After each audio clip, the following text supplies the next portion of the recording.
I will introduce Heather. She is a dietitian and a dedicated dietitian and a wellness professional. She has a passion for helping individuals to achieve health goals. She has 14 years of experience in the nutritional field and has developed a deep understanding of how nutrition can impact on overall well-being. Her practice encompasses a range of areas, including weight management, cancer nutrition, substance use disorder, recovery nutrition, and lifestyle and behavior change. She believes in taking a holistic approach to health, addressing not only the physical aspects, but also the mental and emotional aspects of well-being.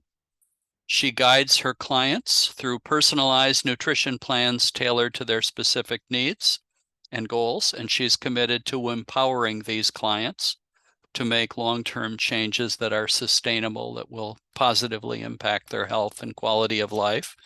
And now I'd like to highlight Heather and hand over to you for your presentation. And once again, you will have 30 minutes, and then we will have 10 minutes for discussion, or a few more than 10, depending on people's schedules. So thank you, Heather.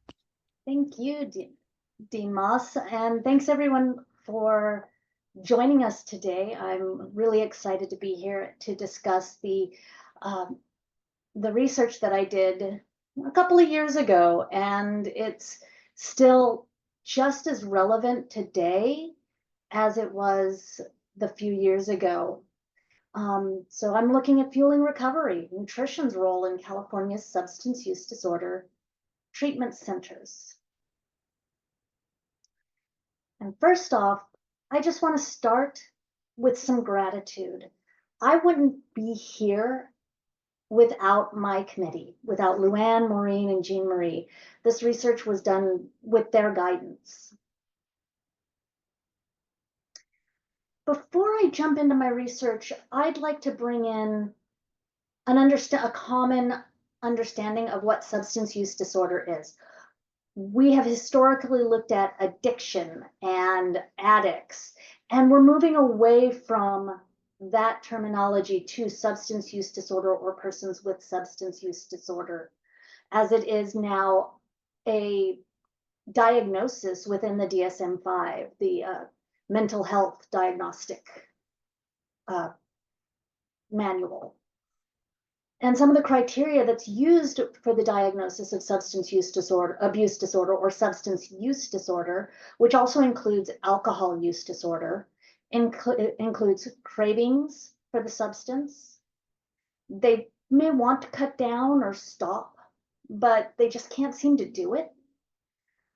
They start taking the substance in larger amounts and for longer periods of time than is intended. This is especially applicable to medications and prescriptions. They start to neglect other parts of their life because of the substance use, which then, as they continue to use, starts to cause problems in relationships, both at work, with friends, at school, even at home. And at the extreme, they start using the substance even when it's dangerous for them to do so. The risk of overdose or the risk of causing health complications. And from there, I started looking at the nutrition education in the substance use disorder under that umbrella. In the world, the most recent data, 64 million people in 2019 had a substance use disorder. That's up from 36 million people. It's a 3% increase. Actually more than 3%, from 36 to 64 million people from when I first started looking into this. That 3% is over the last 5 years, it's gone up for 3%. So even though we saw a bump in COVID in addiction and substance use and even substance abuse, it's still on the rise. However, More people are now seeing treatment. Instead of 1 in 8, we're looking at about 1 in 11 people get treatment. That's globally. In the United States, 17% of the population over 12 years had a substance use disorder. 4.5% of those received treatment within the previous year. And in California, it's a little better as far as the percentage who has experienced a substance use disorder, but not quite as good as those who have received treatment. Addiction and substance use disorder can have a high cost that is not seen. It's estimated that over $13 billion is incurred by hospitals in addressing substance use disorder. Indirect and direct total cost is over $600 billion. That includes legal costs, costs to lost productivity, lost job, so lost income, lost wages. But if we spent money on treatment, for every dollar that we spend in treatment, we can save up to $58, including $4 in healthcare and $7 in criminal justice costs. So it'd be wise to spend the money, and it'd save a lot more money to the US population and the hospitals. So as I was starting looking at the literature review, I wanted to see what was the difference in finding what was the relationship between substance use disorder and nutrition. I had originally started looking at maybe developing a program and then testing that program out, but one of my committee members rightfully asked, is it even needed? So that got me thinking, what's going on in the industry? So looking at how nutrition relates to those with substance use disorder, people who have been using drugs have nutrient deficiencies. They have malnutrition, protein energy malnutrition, altered lab values, including iron, including vitamin D, B vitamins. And a lot of that is because people tend to prioritize the drugs above their nutrition. When they go into recovery, they're going into recovery with some nutrient deficiencies, but there's 3 distinct stages in recovery that each have nutrition-related behaviors, ranging from the first stage of recovery that includes hoarding food or binge eating at every chance possible, behaviors you often see in starvation studies, all the way through gaining the weight and starting to think, oh, I don't want to gain so much weight. I want to get my health back under control, and binging ever so often. And then finally, in the final stage, looking at going back to a healthier, more normal eating pattern. The weight changes that can happen in recovery between the first and second stage especially can interfere with outcomes. People who are recovering from, say, amphetamines often have experienced weight loss. They're skinny, so they come off the drugs and they start to see weight gains, and they'll go back on the drug to lose the weight again. Then but when they get into the treatment programs, often the meals aren't reflective of healthy eating patterns. They're whatever the facility puts together. A lot of times very high carb, things that can fit within a budget. But nutrition education alone, not just the meals, but adding nutrition education in as part of treatment has beneficial impacts, not just on reducing the risk of chronic disease, but also on improving recovery rates. Now, as I was looking at what's going on in the industry, there were only 2 studies that showed nutrition education actively being used in the industry. And both of them found that there's a low presence of nutrition professionals on staff in treatment facilities, and there's a low adoption rate of nutrition education.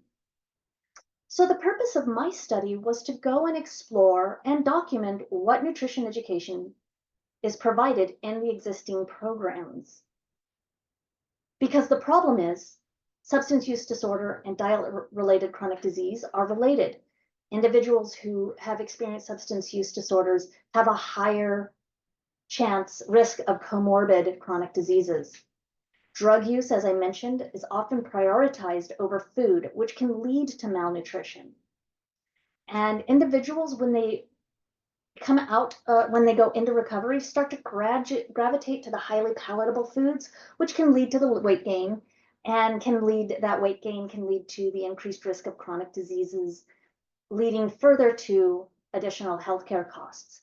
And some of that gravitation to the highly palatable food is as they chase that dopamine hit. They're chasing that feel good that they're no longer getting from the drugs.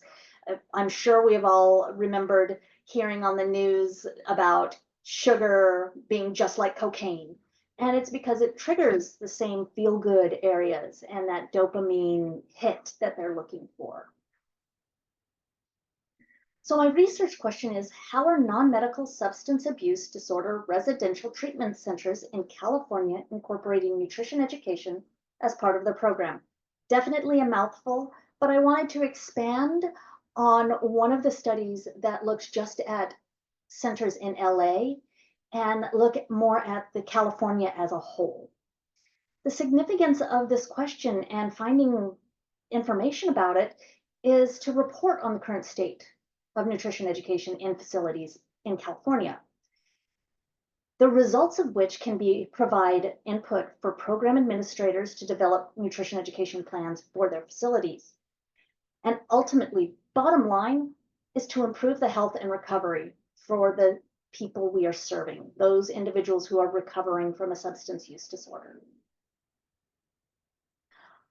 So as my study was a mixed method study, the quantitative side was a survey, basic statistics, just looking at percentages, averages. And then the qualitative side used qualitative descriptive analysis. Qualitative descriptive analysis is used when you're exploring and describing processes and other phenomena as they're used in practice. So in the real world or out in the industry as I was looking.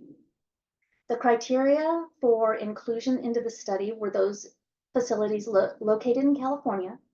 They had to provide residential or 24-hour treatment. They needed to be non-medical programs and licensed by the Department of Drug and Alcohol and Drug Programs in California. They needed to treat adults 18 years and older and didn't provide services to vulnerable populations, pregnant women, children, incarcerated individuals. The main reason for the non-medical and the not treating for children or pregnant women is because once you get into that arena, you start having a lot more confounders and a lot more varying needs as far as the nutritional needs of the individuals and what education is needed for that individual. So by sticking with adults, we could really narrow it down to what is in general happening for the adult population. I did my data collection consecutively between January 13th and March 9th. I spent a month gathering all of the surveys. And then after the surveys, I had interviews. So during the month of my survey collection, there were 537 facilities that met that criteria. During the initial 40 were returned, meaning they came back as bad email addresses and I wasn't able to find update addresses. Maybe the facility had been closed. On another side was the height of COVID. So a lot of facilities had either not opened up yet, or they were just starting to open up. 9 of the invitations were opted out. In other words, the email had preemptively opted out with SurveyMonkey as a whole to not receive any invitations. 2 weeks later, I sent out reminders to Everyone who had not responded, I had already gotten 12 responses. And from there, I got another 13 responses. On day 21, I sent out the final reminder and got 7 more responses. Looking at the data around the survey results, didn't get too many surveys, only 31 out of 537. It only resulted in 5 interviews. I was aiming for 6 to get significance, so it was just slightly underpowered, but I did find out that all facilities provided at least 2 meals a day. Quite a few assess nutritional needs. A lot of that has to do with the fact that it is a requirement of being licensed by the California Drug and Alcohol Board that they do assess nutritional needs. 45% modified meals to address the changing needs. In other words, as the health needs changed, either as they go through recovery or as they developed or improved on their health, the meals would be modified. And over 25% did have a nutrition professional on staff to some extent. 70% offered nutrition education. I kept that question about nutrition education very broad because I wanted them to define the nutrition education. Because if I had defined it as a structured program delivered in 5 weeks, then I may not have gotten all the information I would have gotten that I did during the interviews. And during the interviews, I found some nutrition education characteristics as how they defined it, ranging from no nutrition education, they didn't do anything. Some facilities didn't provide education, but they considered providing wellness shots a nutrition education. Some facilities offered to answer client questions, but it was up to the clients to come to them and ask questions. It wasn't a preemptive. Other places provided recovery-specific nutrition education. So it was more along the lines of what they need to eat for recovery, not for longevity, not for a long-term health. Experiential learning was provided by a few. One of them was a trip to farmers markets. So experiential learning were farmers markets, cooking classes, the things where the participants got hands-on. And then a little offset. And the reason I have the last 2 offset is because there's client-led nutrition education and professional-led nutrition education. There's some overlap. Client-led nutrition education is where the clients would research a topic, put together a presentation, and then teach that to the other patients. This was often done under the supervision of a staff member, not necessarily a nutrition professional. Sometimes yes, sometimes no. But then there's also the professional-led nutrition education. This was seen mostly in a nurse coming in to provide health topics, education on health topics, of which nutrition may or may not be one. Now, when I got into the other interviews, found that although those were the characteristics of the nutrition education that was provided, there was still not quite a lot of importance put on the value of nutrition or nutrition education. There was a lack of management focus on nutrition. There's nothing they could do to stop them from eating too much sugar. They just try to empower them to cut back. There was a deprioritization. Since they're not required to have a dietitian develop the menu, they didn't. And in fact, one of the facilities disclosed that they only needed to submit a menu with their initial application for licensing. And after that, they didn't have to submit anymore. So they could change the menu to whatever they wanted, and there was no oversight. Also, It was hard to find experts that were interested in working in substance use disorder. Nutrition was also kind of marginalized. It was seen as, oh, well, we've got to feed them, but that was about the extent. Non-maleficence was addressed through the screenings, the nutrition assessment screening as required by their license. However, they were used more as a screen to identify potential co-occurring eating disorders. And it was recognized by several that there's a huge hole in the continuum of care by not putting more emphasis on nutrition. This helped me provide a nutrition education framework. And I look to reflect this on Maslow's hierarchy of needs, because there's not just, it's not black and white. It's facilities can be have their foot in more than one of these different levels. So level 1 reflects those characteristics of either no nutrition education or client questions. So it's no formal. Either it doesn't exist or the clients have to think, oh, I'm going to go and ask them about this. Level 2 is that professionally delivered education. That's where the experiential learning comes in, the recovery-specific nutrition education. The professional is not necessarily a nutrition expert, but rather a staff member. The activity-based nutrition education is the experiential learning section, and that's, again, those grocery market, cooking classes, that sort of thing.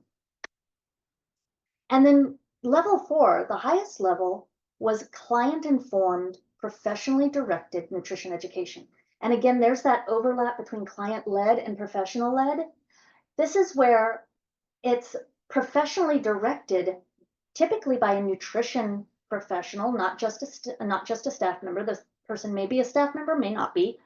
But instead of having a specific topic that they deliver to everybody, no matter what, the nutrition professional looks at the cohort, looks at the patients that they have, and determines what is needed by the clients. And the clients have a say in what they would like to learn. And then that is how the nutrition education program is tailored to the clients themselves. After looking at all of this, some of the recommendations I came up with is 3 prongs. In the scientific community, we need more research. We need to expand the current pool, see what's happening in Alaska, see what's happening in Arkansas. We see what's happening even US as a whole. We need to explore the barriers to offering nutrition education, not just the barriers to why facilities aren't offering it, but why aren't nutrition professionals interested? Where are those barriers to break it down? And then lean into action research to create tailored nutrition education programs that can be readily implemented in substance use disorder treatment programs. As far as the industry goes, we need to establish best practices and guidelines as far as not just nutrition provided to substance use disorder recovery, people who are recovering, but also for the education that is provided. We need to incorporate nutrition education as part of substance use disorder treatment. Again, the more nutrition education they've gotten, the longer they stayed clean before a relapse happened.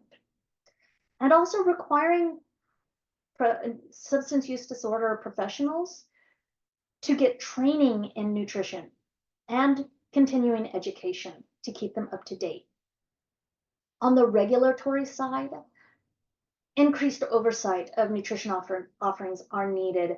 It needs to be a regular review of the menus that are offered rather than a one and done.